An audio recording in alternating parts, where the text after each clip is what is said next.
Welcome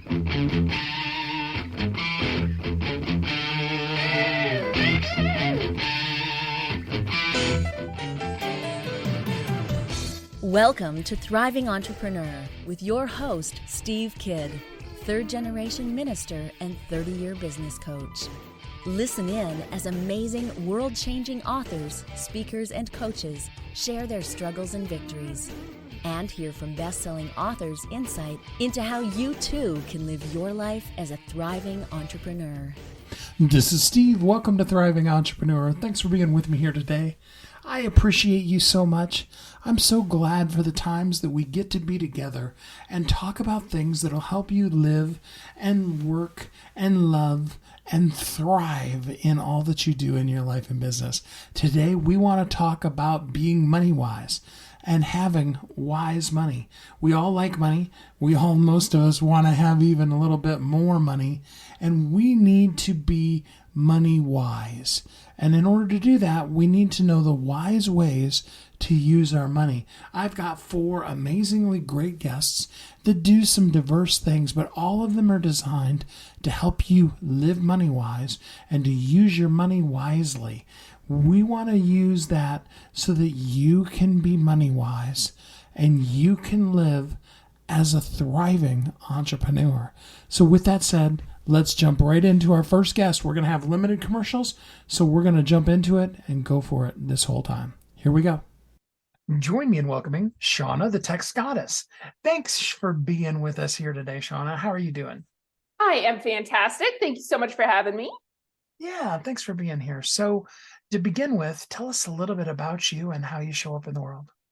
Well, I am what's known as a tax strategist. So I am a specialist in reducing business owners' taxes.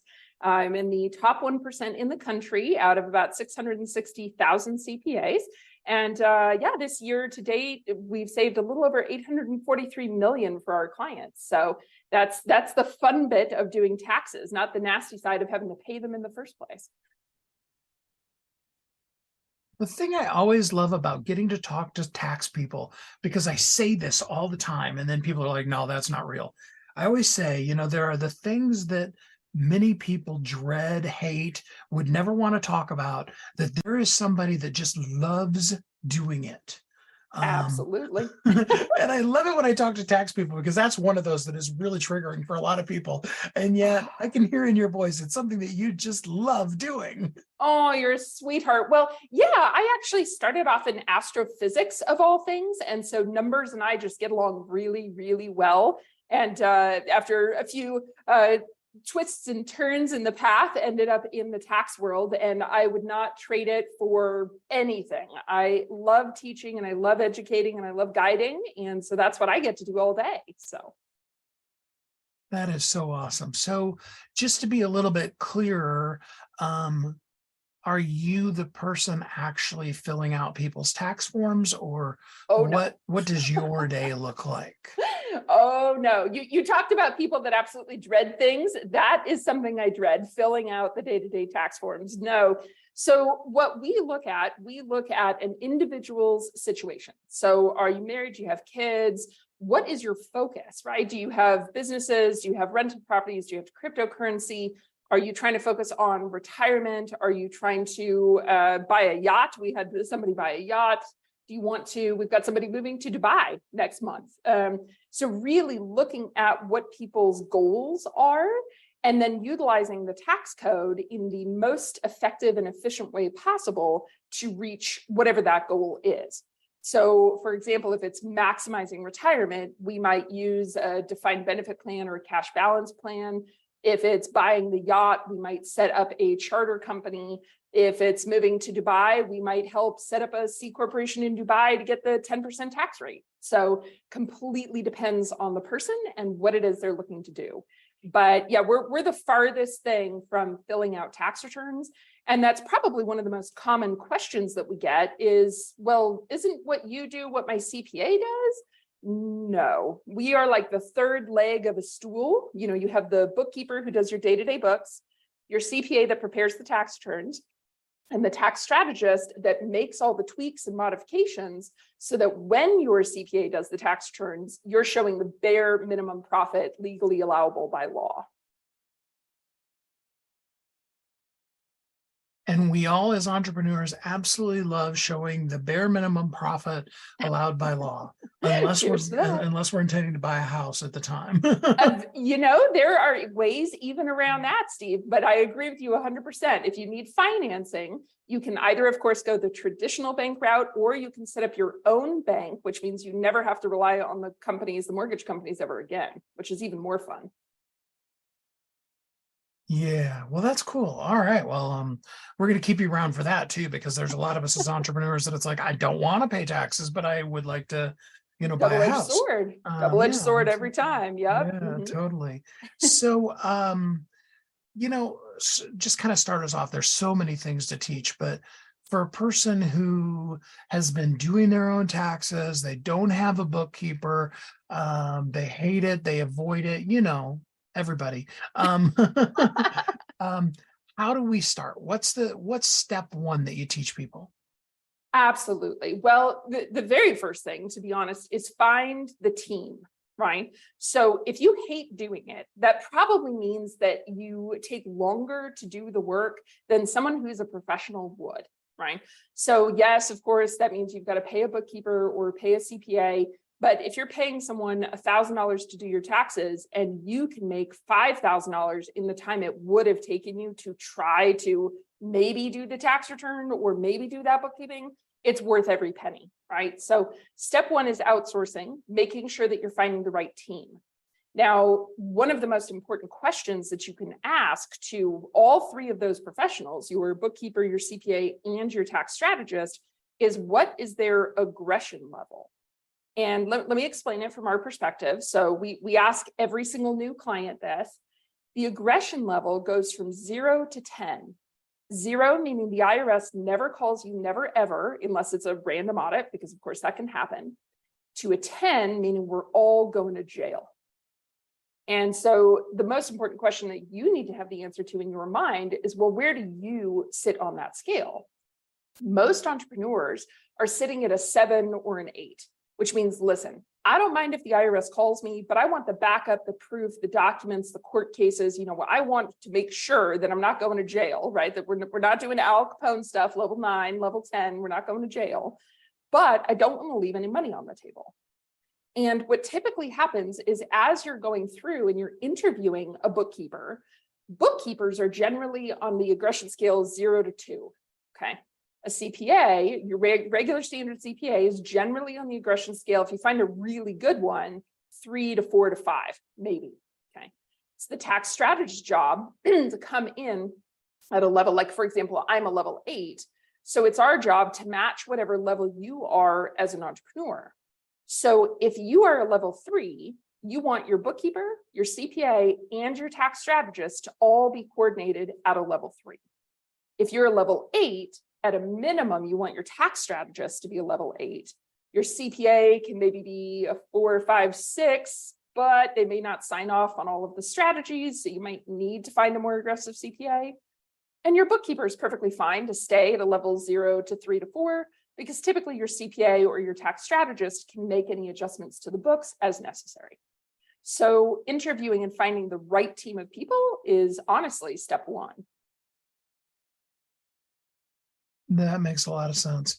So the aggression level thing, and I'm so glad, that you went through that, because, I think a lot of us don't really understand even what our aggression level is. A lot of us work, I want to say, oblivious in that arena. How does a person identify both what they've been working at and what they should be working at based on who they are as far as the aggression level goes? Can you go into that in more detail? Yeah, absolutely. So when we ask this question, most people instantly start to chuckle. Okay. One, because everybody understands what a level 10 is, right? Like nobody wants to go to jail. That's not something that you really want in life, right? Most people anyway, right? I have absolutely had a couple clients say, well, I'm going to be at level 20 and they can come catch me. And I go, okay, well, I will go to a level 8.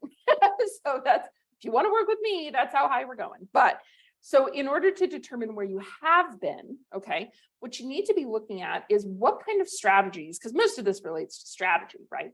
What kind of strategies have you been using on your tax return? So let me give you a couple of examples. There's something called an accountable plan, okay?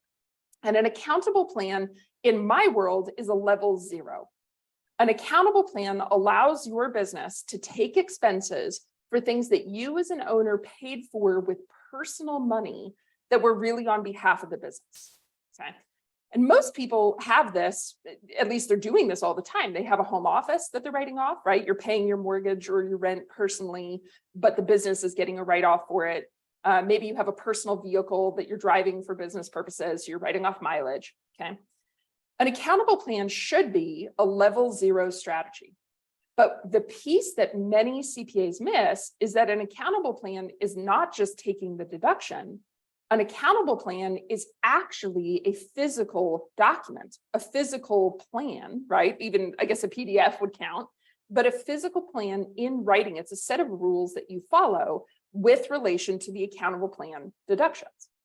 So if you have been taking a home office, if you've been writing off your car, and you're looking at your tax return, but your CPA or your tax preparer has never, ever mentioned the term accountable plan, you may think that you're doing something at a level 0, because doing it properly, an accountable plan is a level 0 strategy. But if you don't have the actual plan, you're really unintentionally at a level 9, okay? And a lot of people don't want to be in that black, area, like we're doing something wrong, but we're just hoping we're not getting caught. Okay. So really what you're looking at to determine where you have been is what kind of strategies are you using, and having a second pair of eyes look at those strategies and make sure they're being done properly. Okay. So reach out to a tax strategist, have them look at which strategies you are using. So are you using the accountable plan? Are you using the master's exemption or the Augusta rule? Are you paying your kids on payroll, right? These things are level 0, 2, 3 kind of levels on the aggression scale. Now, when it comes to what you want to be doing, this is really more of a question for you, and if you're married, for your spouse, okay? We often have, as I mentioned, the entrepreneur in the family will come in and say, I want a level 8, I don't mind if the IRS calls me, as long as I have the backup and we're doing everything legally, I want a level 8, but the other spouse might be a level 2. They might be much more conservative, right? So really this becomes an in-family discussion about, well, where do you want to be? Maybe you want to pick something in the middle, like a 5. You're okay leaving a bone on the table for the IRS, just in case they ever come looking. And you're not really pushing those boundaries of being, a level 8 kind of aggressive. So. I absolutely love that. So, let's go into a little bit more advanced stuff. What are the kind of things that people should be doing that, have been doing this for a while, that you're always rolling your eyes about and going, man, why haven't you done this yet? I love it. I love it. Okay, well, I'm going to pick on paying your kids and the Augusta rule, the master's exemption. Okay. Now, paying your kids, you are allowed to pay your children from the day they turn 7 years old.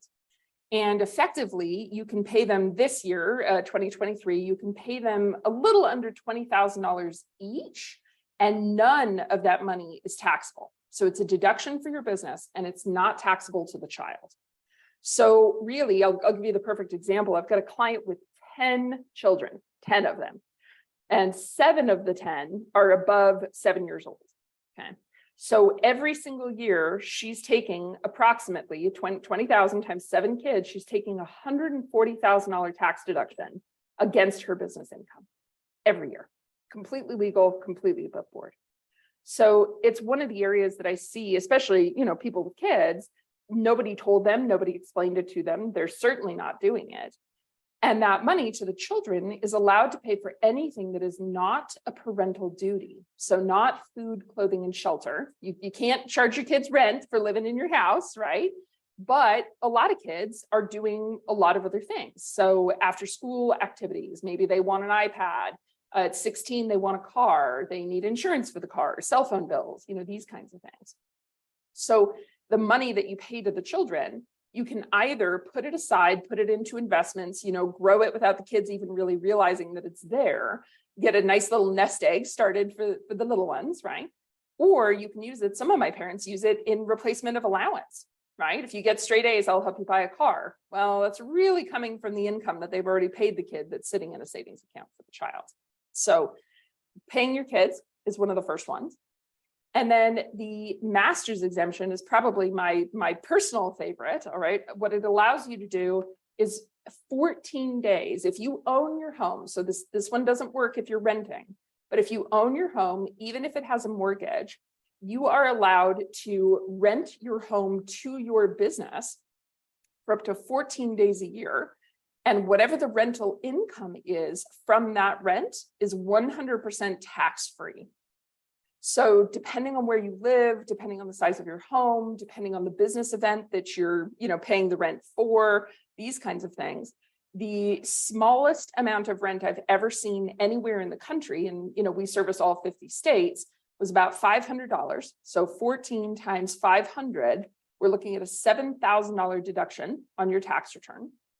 The highest amount of rent I've ever seen was about 17,800 times 14. It was $249,200 worth of deduction against that client's tax return. So pretty spectacular for two very easy level 2 and 3 type strategies. I love that. Well, and here's the thing, everybody that's listening, there's so much more that can be done for you. And that's where Shauna comes in. So Shauna, for people that would like to go deeper with this, how can they work with you? You're a sweetheart. Yeah, we look at about 400 plus strategies just at the federal level, let alone the thousands at the state and local levels. So there's definitely a lot more where that came from. But yeah, the easiest place to find us is taxgoddess.com. So. Well, Shauna, thanks so much for spending some time with us here on the show today. Oh, thank you so much for having me. If I was able to educate your audience, I will be thrilled. You know me, I love a good strategy. And when you have a strategy for something like your taxes and other things that maybe you're not looking forward to, it can make all the difference and help you be money wise and have wise money. With that said, we're going to jump right in to our very next guest. Join me in welcoming John Ostenson. Hey, John, how you doing today? Hey, Steve, appreciate you having me. Doing great. Yeah, thanks for being with us here today. To begin with, tell us a little bit about you and how you show up in the world. Absolutely. No, here in Atlanta, Georgia, with my wife and 3 young kids, and how I show up in the world, I get to help people. At the end of the day, I get to help people all across the country step into business ownership through what I call non-food franchising, and it's incredibly rewarding and validating. And I'm a business owner myself of multiple franchises, so I get to draw on experiences that I've had as well. But at the end of the day, that's how I show up, is I get to help people. It's pretty self-explanatory that non-food franchising means, pretty much none of the restaurants or anything like that. But for people who aren't aware, can you give us an idea of both what it is, as well as some ideas of things that maybe people don't think of that are non-food franchises? Absolutely. No, when I say the F word franchise, people think fast food. And that's why I've kind of come out and said non-food franchising, which is actually the title of my book as well. But no, we're appreciative of those that are in the food industry. We certainly need them. But my humble belief is there are easier ways to make money. And, things that our clients are getting involved in. And when I say our clients, it's doctors, it's lawyers, it's corporate executives, it's current business owners, people across the spectrum, different ages that have that desire, that entrepreneurial desire to step into ownership. It's things like property services. It's what I call boring businesses, things that are cash flowing, understandable, Amazon resistant. So it's things like, insulation, gutters, dumpsters, floor coatings. It's oil changes. It's health and wellness concepts that support kids, pets, the aging population. End of the day, it's businesses that we need that aren't going out of style. They're non-trendy, but they're understandable. They cash flow well. They're very scalable. And yeah, we've never seen so much interest, Steve. It's an exciting time to be in the seat that we're in. I love it. Can you give us an idea of something that is really non-traditional, something that people might not think of that they could get a franchise on? Gosh, I mean, I could go down the list, but off the top of my head, we've had several clients recently step into a business that provides temporary walls around construction sites. So you always have renovations going on in hospitals and airports and hotels and malls. Well, they put walls up around these, and it's, for some of our more passive owners, they love the idea of just having a team go out and set these up, and then they collect monthly rent payments on these walls. They're essentially, it's a leasing business, if you will. So there's so many niches like that, or roll-off dumpsters. Or I own franchises myself. I was down in Florida, South Florida, earlier this week, and there's a great custom orthotics and insole business that caters to the older population, a lot of diabetics and Medicare recipients. And so we were doing some site selection for retail stores. I'm buying a few down there as I add to my portfolio. But all these different niches, when you think about the macro trends and people getting older, and what if we have a recession? Well, people are always going to spend on things they care about: their health, their kids, their pets. And so we just love exposing our clients to all these different opportunities and niches they never would have thought of on their own. I love that. So what are we really looking at? I mean, again, when people get confused with the food franchising, typically those models are the most expensive as well, typically. But in a non-food franchise type of a model, what kind of money is a person really looking at that they need to have in order to be able to do that? Yeah, when you put it all together, you've got your startup cost, your franchise fee, and your working capital. Is kind of, you're all in. I'd say most of the opportunities our clients are getting involved in are somewhere in the 150 to 250 range, 250,000. Certainly, if we're doing laundromats or oil changes, I mean, it could go well north of there. But quite a few are more remote businesses. Maybe it's dog training, maybe it's floor coatings, businesses that don't need a physical brick and mortar retail based location. Oftentimes you can get into those for a lot less. And so I'd say 150 to 250. And our clients fund those different ways. Some use cash, many use an SBA loan, which, we've got great providers for those. Some use an old retirement plan. Some will use a HELOC, a lot of different ways of funding the business. So perfect. So when you're doing what you do, what is the kind of thing that you wish people knew before they come to you so you could be the most effective for them? Yeah, we're very blessed to work with great folks, and quite a few clients have read my book ahead of us even getting on a call. Quite a few have heard me speak before, and so they come in with some ideas and tease up some good conversation. But ultimately, they can come in blank canvas, and I kind of know the way to lead the conversation. And the great thing, Steve, is that our model, it's entirely free. We're funded by the brands, very much like an executive search type model. Our clients never pay us a nickel. And so, from the get-go, we're never selling. We're able to sit in that seat and really consult with them and help them understand, hey, here, based on what you've shared with us, here's what we see as the top 10 opportunities in your market, based on what we also see across the landscape out there in franchising. What's resonating, why is it resonating, what's your investment level, what's needed in your particular market. So, we typically give them around 10 opportunities to look at. So I'd say, what I wish people knew ahead of time, I think our clients do a pretty good job of coming in open-minded, but maybe if they were to come in and they, before our call, start to take notice of, hey, what is my spouse saying that we need more of in this area? Or, hey, is it ironic that I've got 3 friends that are currently in this industry? Maybe we're saturated. So I think just starting to pick up clues, and it's almost like shopping for a car. Sometimes you don't know, the fact that there are, thousands of Chevy Tahoes around you until you're actually in the market for one. Then you start noticing those things. So I think once you put the business owner hat on and you start looking around, then things start becoming more obvious of what's needed there in the market. I love that. So let's talk a little bit about your book. First of all, tell us the title of your book.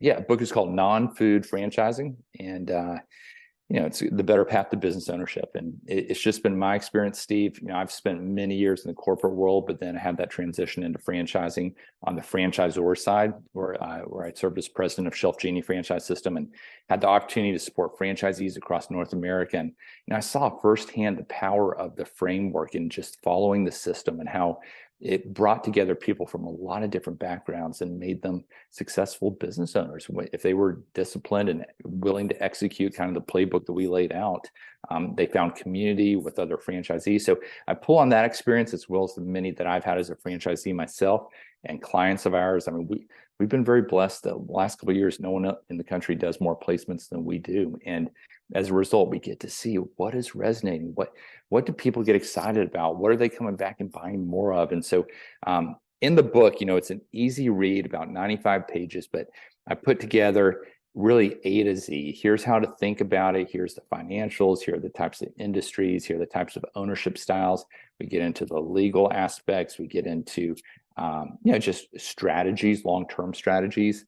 Many of our clients, similar to me, will build out a portfolio of businesses over time. And so, what are the strategies around how you can complement different types of businesses or diversify from those? So we've gotten great feedback. It's been a humbling experience having it out there. And I'd love to offer a free copy to all of your listeners. If anyone comes out to franbridgeconsulting.com, sign up for our free monthly newsletter. We'll also provide you with free digital copies of our book. And give us that URL again. Yeah, Franbridge, F-R-A-N, bridgeconsulting.com. Sign up for our newsletter. And certainly, if you'd rather get a hard copy, go out to Amazon.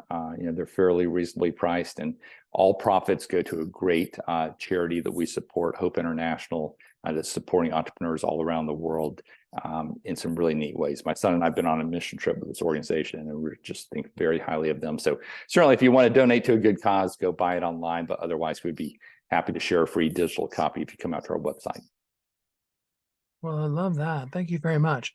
So before you go, just do a little bit of teaching for us here for a minute or two.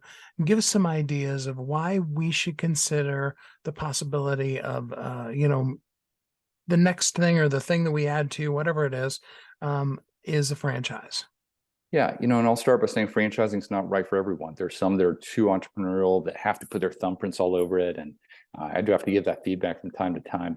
But for the vast majority, they just see the benefits of franchising being the fact that, hey, you step in, you've got a playbook from day one, that if you go out and execute, there's a pretty good chance you're going to end up with XYZ results. You also get visibility into those results prior to even signing up. So you get to see how other franchisees are doing, what's their historical average. You get to talk to other franchise owners before making your purchase decisions. You really go in eyes wide open into what you're purchasing, but you know that path to profitability. You're not having to question, is this even a profitable venture? If you execute, it'll lead down that road. You get a coach on the sidelines in that franchisor. The better you do, the better they do. So they're there coaching, helping you. They've got a support team that's essentially your business partner. You also have a community of other franchisees in the system that you're exchanging best practices with, constantly learning from each other. So you're in business for yourself, but you're really not by yourself with a good franchise system. You're also, able to, leverage large data sets. The franchisor knows what marketing works best for your situation. So they're able to use data from the past. And so you don't have to start from scratch. And then ultimately, when you think about down the road, you're going to look to sell that business. And so, you want to know that you're going to be able to command high value. And it's really interesting. There was a study done recently. They looked at 10 years of transactions across 2,000 businesses in like-kind industries. And what they found was that those that were franchised traded at a multiple 1.5 times those that were non-franchised. So from a resale standpoint, that end buyer also sees the value in it. And again, we feel very blessed to get to take our clients through a process that we've really expedited, and we make it very client-friendly. And I get them looking at some of the top opportunities in their market very quickly out of the gate. So would be more than happy to engage if any of your clients have an interest in learning more. I'm happy to jump on the call with them. And one last time, just because you brought that up, let us know the best way to be able to schedule to jump on a call with you. Yeah, come out to our website, franbridgeconsulting.com, F-R-A-N, bridgeconsulting.com. My assistant will reach out, offer you, our newsletter, and a copy of our book. And then she'll also offer a link to my calendar so we can set up a time to chat. So more than happy to engage, and would love to help as many as we can. Well, John, thanks so much for spending some time with us here on the show today. Absolutely. Thanks for having me, Steve. Franchising is an amazing way for you to full-time or part-time be involved in a business and have another stream of income for yourself. Definitely something for you to check out to help you live as a thriving entrepreneur. With that said, we're going to jump right in. We're keeping going. Here's our next guest. Join me in welcoming Sharekh Sheikh. Hey, Sharekh, how you doing? I'm doing great, Steve. How are you? I am good, thanks. So start us off by telling us just a little bit about who you are and how you show up in the world. Yeah, absolutely. United States or California, the Bay Area would be the fourth place to live in for me. So I've lived in a lot of countries before moving to the US. So starting from India, Dubai, Singapore, and now the US. I'm a startup founder of a company called as CleverX. It's a company that's changing the landscape of market research, especially when it comes to B2B market research and product research. And we're building some cool tools and products around that space to solve problems for these users. So give us an example of some of the kind of tools that CleverX is creating. Yeah, absolutely. So just to give you a bit of an understanding, there's almost like $75 billion is spent all around the world on market research, out of which $55 billion is spent on online surveys. Now, one very surprising fact that a lot of people don't know about online surveys is that when a market researcher is conducting an online survey or a project, and the outcome that you get out of those, research projects, they have no idea who their respondents are. And that's a very shocking fact, which I learned a few years back working for one of the largest technology research company called as Gartner. So even if you spend $1 million on an online survey project, especially in the B2B space, you have no idea who these respondents are. And that has caused a lot of problems in the industry in the last few years, where 40% of online surveys are fraud. And so every $100 that you spent on online surveys, $40 are a waste. And what CleverX is doing is building a LinkedIn kind of platform. So it's a professional network where people can sign up on the platform and they can participate in different research studies from all around the world. So we have, companies who their research gets powered through CleverX, like the TikToks of the world, the Snapchats, Twitter, Microsoft, Amazon, etc. And all these companies are using the platform to get the real identity of their respondent using our platform and conducting research in the most fastest way possible with all the confidence to conduct those research projects. And I think that's a very fascinating new thing for this industry. We believe that this is what status quo for the industry should look like, where every single research respondent's identity should be transparent to a market researcher so they can make confident decisions and be in control of that process.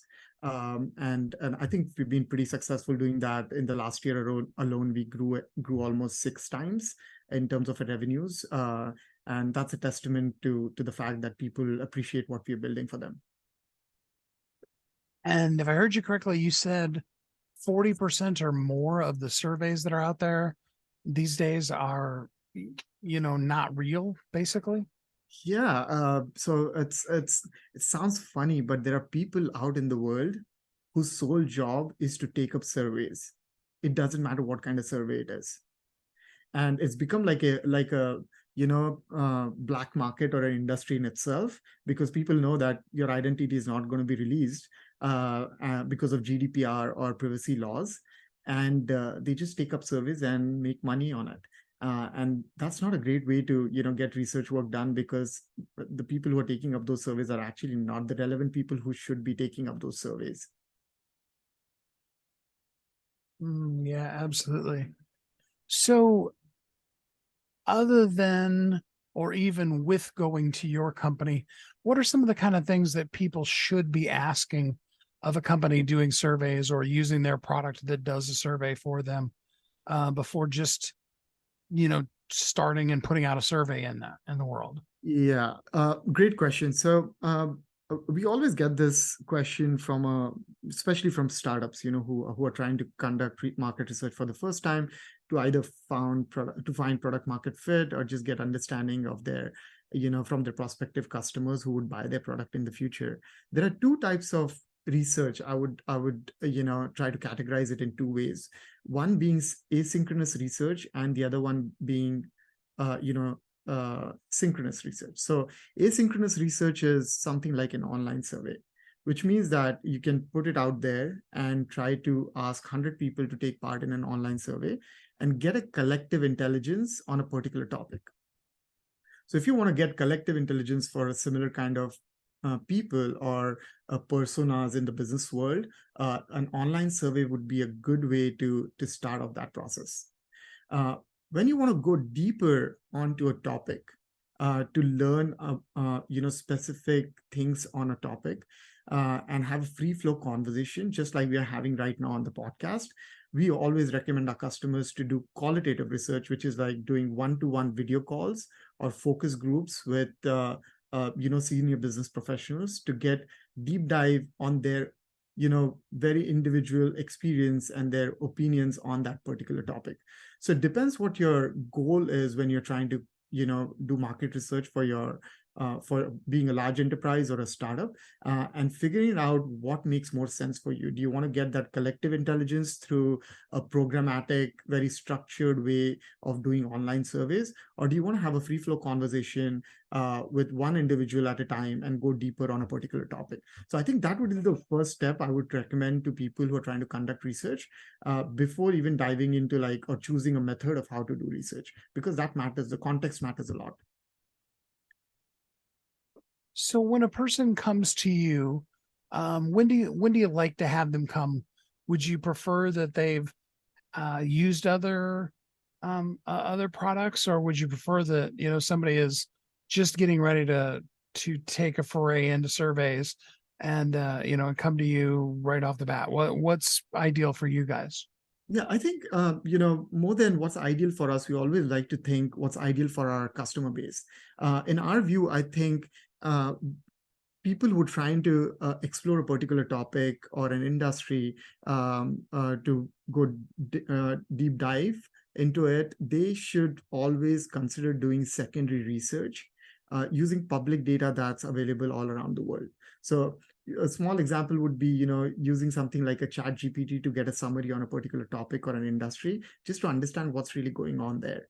Or just doing your Google search and finding out different blogs, or go into public communities where people are discussing about a particular topic. So having that understanding opens up your mind to different perspectives which are shared online in a public forum.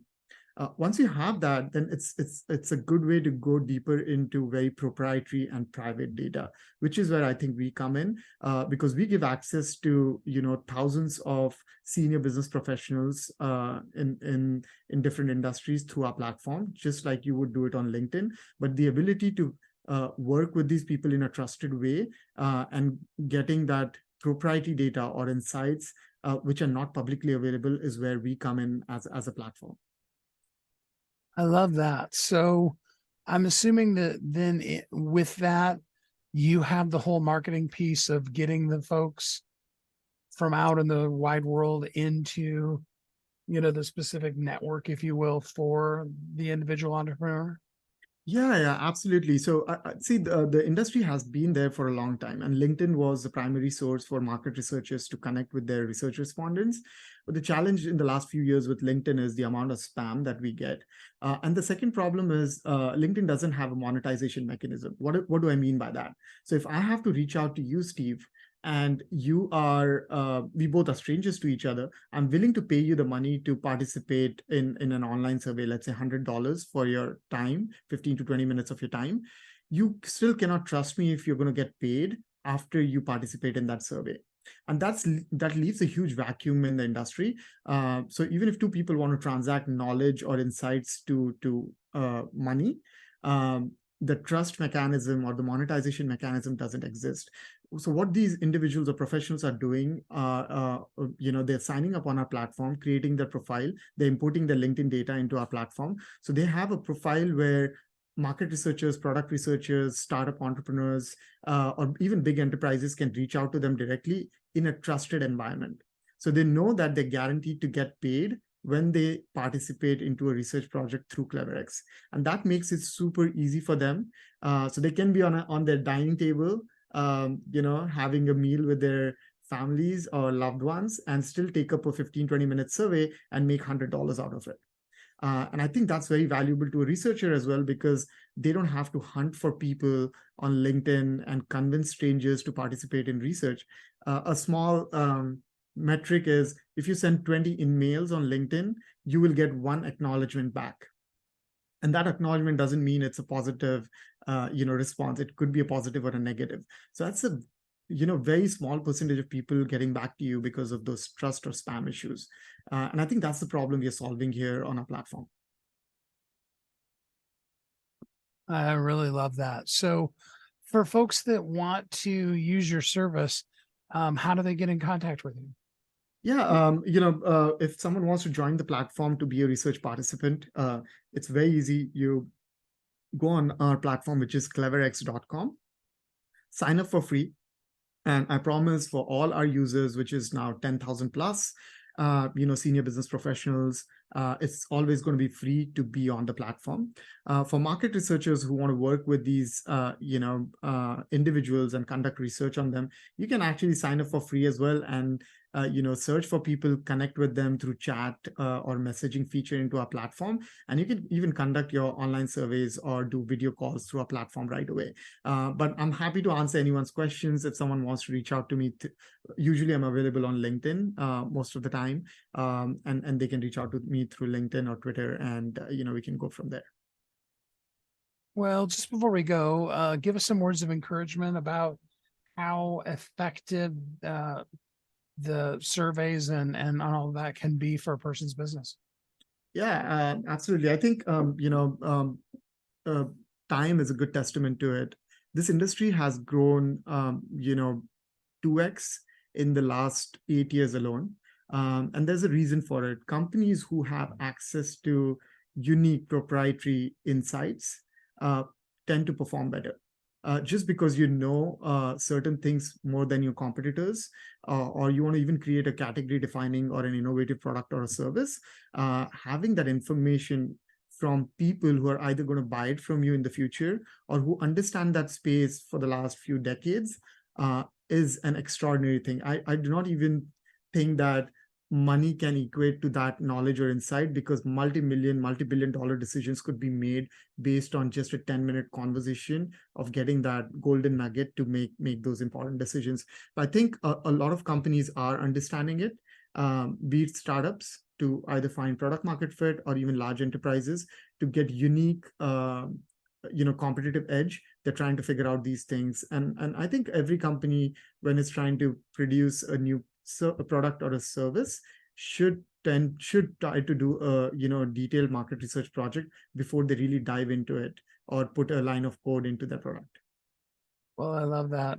I appreciate your time today. Thanks so much for spending some time with us here on the show today. Yeah, thank you so much for having me, Steve. I appreciate being here. Sometimes your marketing is only going to be as good as the research, the data that you get that then begins to determine your sales strategy. What a great way to be able to be money wise by knowing what's going to work so that you know then what's going to sell. Here we go. One more guest coming right back up for you. Join me in welcoming Jeffrey Camus. Hey, Jeffrey, how you doing today? I'm doing great, Steve. How you doing? I am great, thanks. So to begin with, tell us a little bit about you and how you show up in the world.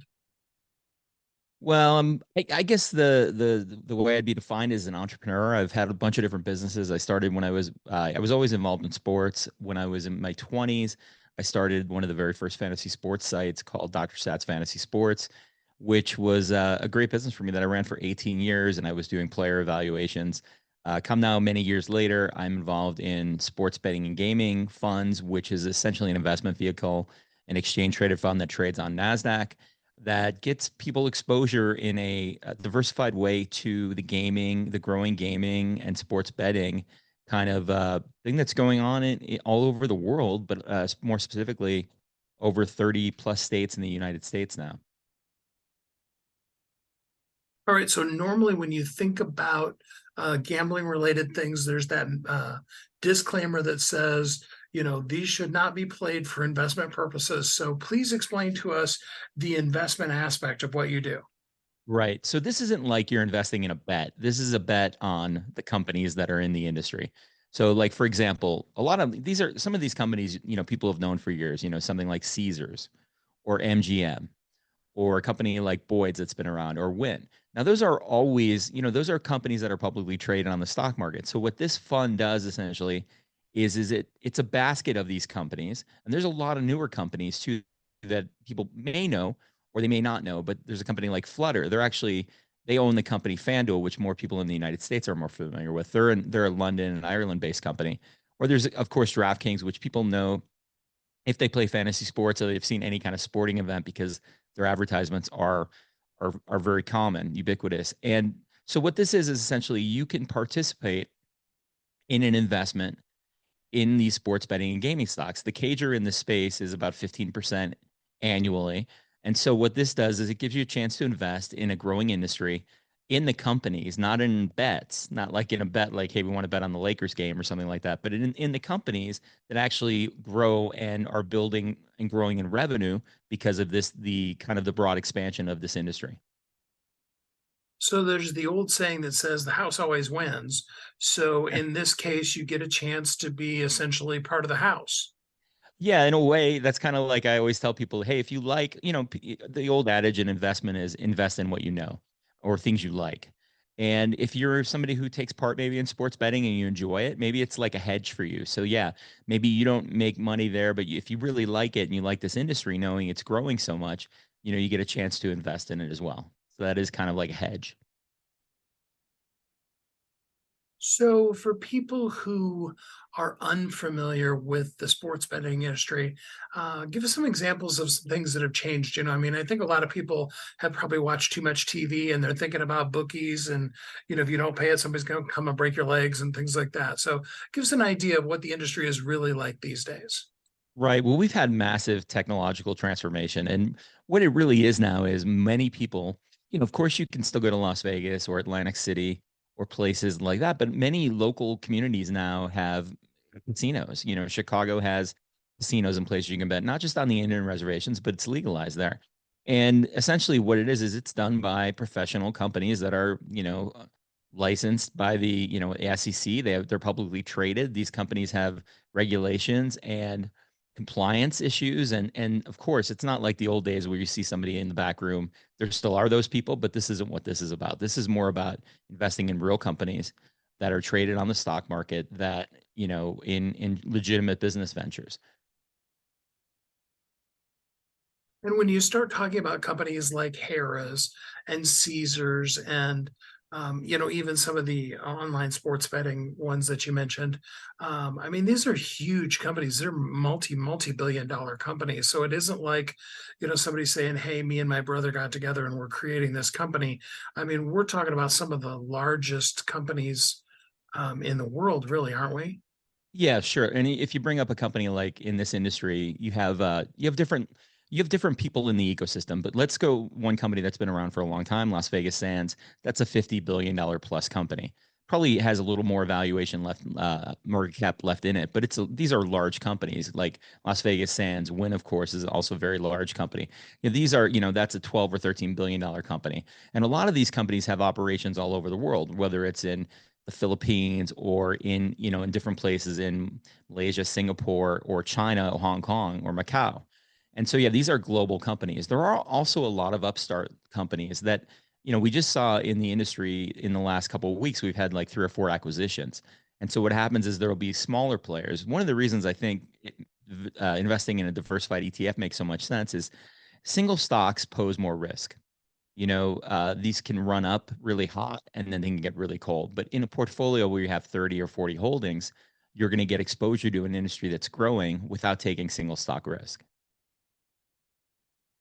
I love that. So it's really a different look at a mutual fund. Just the funding, what you're funding is a little different. Is that's too right? overly Well, simplified? no, mutual funds really, no, it's right on. Mutual funds are actually, they're not going to go away, but they're growing in less popularity.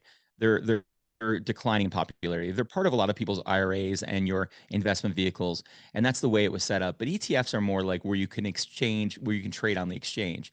They're both kind of traded a little bit differently. Like a mutual fund, you only trade once a day, and that's traded at the net asset value of the underlying equities that are in it. I know that's a little bit complicated for most people, but an ETF is essentially traded all throughout the day. It can be traded, right when the market opens to right when it closes. It can also be traded before the market opens and after the market closes for a little bit. So they're a little bit different. And one of the things about exchange traded funds over mutual funds, not to make this the whole topic, but is that they're less expensive. ETFs are much more affordable. In the old days, mutual funds would have things like load fees and other kind of advertising and marketing fees. An exchange traded fund has like a management fee, and it's a single management fee for the entire fund. Mutual funds sometimes have some hidden fees, and that's kind of why the industry is shying away or going. You'll see a lot of mutual fund conversions into exchange traded funds.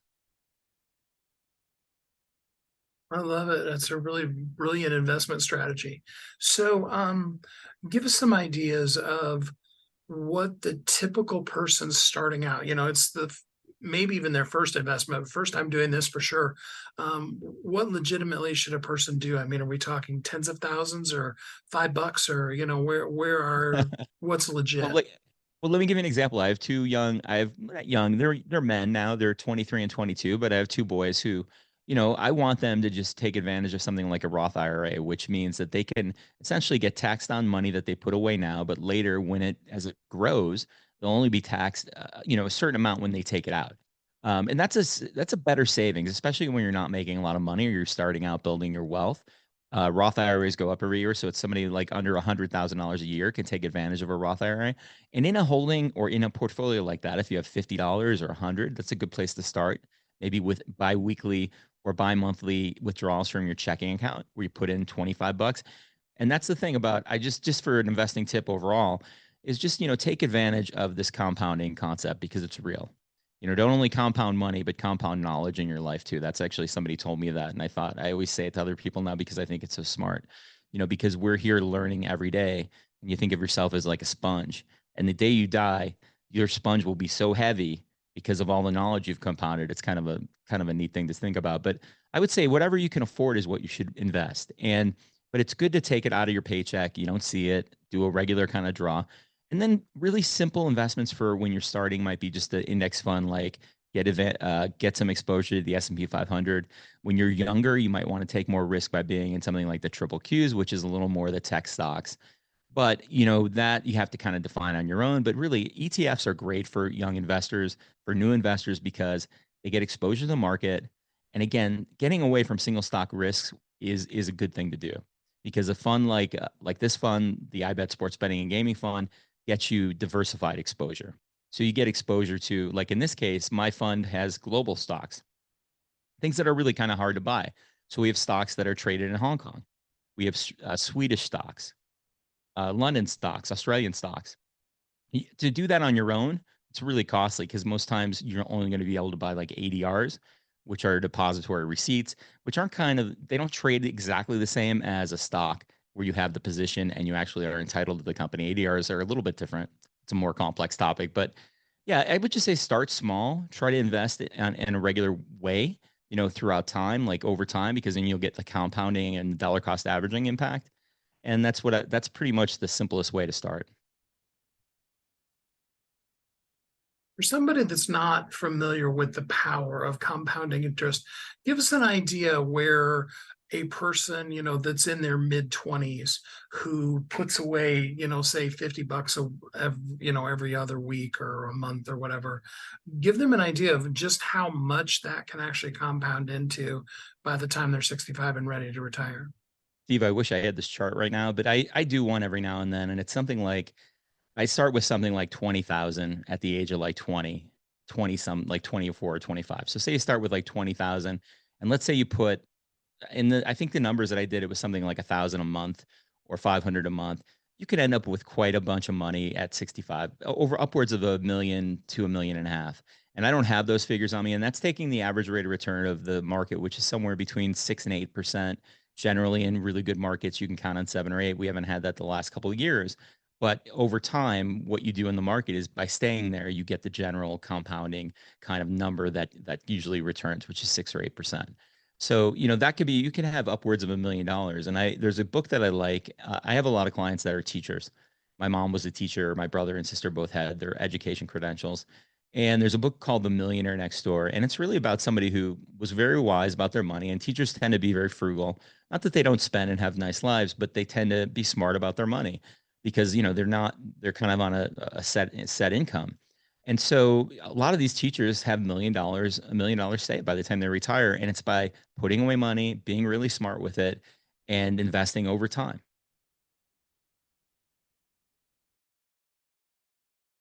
I love that. So, for people who really want to work with you, tell us how they could get in contact with you and what's the best way to start with you. Sure, Steve. You can look me up. You can look up Inherent Wealth Fund, which is the company name that runs or essentially is the advisor to the iBet Sports Betting and Gaming ETF. Or it's very searchable. If you look up sports betting, investing, my fund will come up pretty clearly, or the iBet Sports Betting and Gaming ETF. And Jeffrey Camish, you can also search, of course.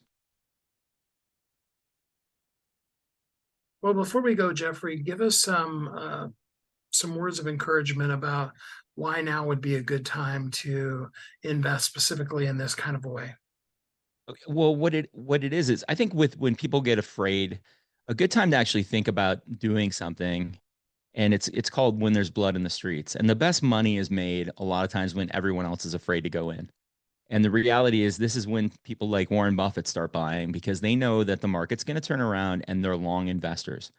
And if you can look at it and take a long outlook in it, like a 5, 10, 15, 20-year outlook, it's good when there's blood in the streets. You might have to ride out some waves, but when it starts to feel like it's a good time to invest, you're probably already late. And the most important thing for investing is that you stay invested and you keep that money in there so you can ride the goods and the bad times, because market timing it's impossible. It's really not. There are people that can do it, but most people cannot. And so just stay invested. And I think right now especially is a good time because we're at the end of this interest rate run up from the Fed. And I think it's, people will be looking into, coming out of bonds, just being specific. A lot of people bought the 6-month bond in the early part of the year. That's going to expire somewhere towards August. That's going to put a lot of money back out in the marketplace. You'll see it. And people are going to want to probably invest back in the stock market. Well, Jeffrey, thank you so much for spending some time with us here on the show today. Thanks for having me, Steve. There is so much money in sports betting. And although I'm not going to recommend to you that a business strategy is to bet on sporting games, a great business strategy might be getting money off of the whole industry that is sports betting. What a great way to be money wise and to be extremely wise with your money. And the reason why we want to be money wise is because we need to make the difference that only you can make in this world. Because you are uniquely brilliant. You were created for a purpose, and the world needs you. We need you to be money wise. We need you to be wise with your money, because good people, just like you, when they get more money, will do more good in the world. And when we're wise with our money, the world, the universe, God, if you will, helps us bring back even more money. And it just keeps coming and coming, and we get wiser and wiser with our money. I hope that helps you today, and that it'll allow you to live as a thriving entrepreneur. See you next week. Thanks for listening to Thriving Entrepreneur today. If you want to get your question answered, send an email to questions@wehelpyouthrive.com. We look forward to you joining us again next time.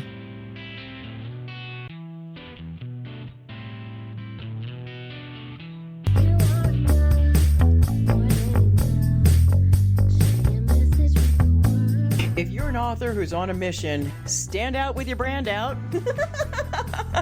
Check this out, guys. Yep, everything's marketing, and marketing is everything. Your existing book can become a best-selling book, or even, hey, like mine, a #1 international best-selling book in 5 days. Listen, if your business isn't known by everybody, it's obscurity, and that's death, right? The same thing is true for your book. If you're not happy with the way your book is performing, you got that far and then it just fell off the face of the planet kind of feeling, go to yourbestsellertoday.com. Schedule a talk with Steve. It's risk-free, it's guaranteed, it's proven. We've done it thousands of times. What are you waiting for? Yes, yourbestsellertoday.com. This time next week, you could have a beautiful seal on your book and get the attention that you deserve. Reach the people that you came to serve. Come on now. What are you waiting for? Grab a pen. Here we go. All you got to do is book a call, yourbestsellertoday.com. Go to yourbestsellertoday.com. Book a talk with Steve. It's proven, it's guaranteed, it's going to happen. All you have to do is say yes to your destiny.